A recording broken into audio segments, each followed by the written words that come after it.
This is the Books Go Social vlog, and I'm Angela Misri. Have you ever wished you could time travel? Well, if you do, Claire McDougall might have this series for you. Her new series is called Veil of Time, and here she is to tell you all about it. My book, Veil of Time, takes place in the 8th century in rural Scotland in a place called Danad, which is a real place. It used to be the center of the Celtic world. It's now very rural, but tourists still come and visit it. And my main character, Maggie, leaves her home in Glasgow. She's just coming out of a bad divorce and she's trying to gather herself. She has epilepsy, and in her seizures she's always had vivid dreams, and her dreams when she gets to Danad start to move into the time period when it was in its heyday, the 8th century.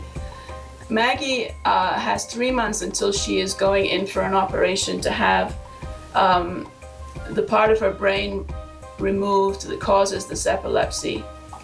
She falls in love with this character, Fergus, and so there's this tension between she wants to have the operation and have her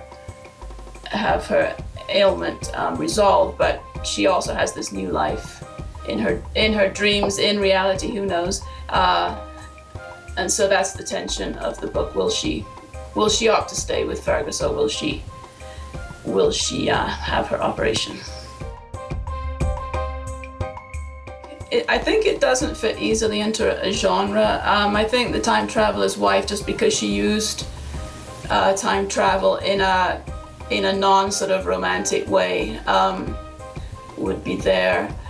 Oddly enough, I think books about Christianity and the effect that Christianity had, because I'm raising the real issue, because I'm looking back into the 8th century and it's pre-Christian, I'm raising the issue of what did we lose when we moved out of paganism into Christianity and the male-dominated, sort of male hierarchical way of operating ourselves. So it's in a way it's a feminist book, but I don't like that title. So feminist books, theological books, books about time travel. It's a funny mix of things. The research for the book, I grew up around this area, and so this place, Danad, was actually a stop on my school bus.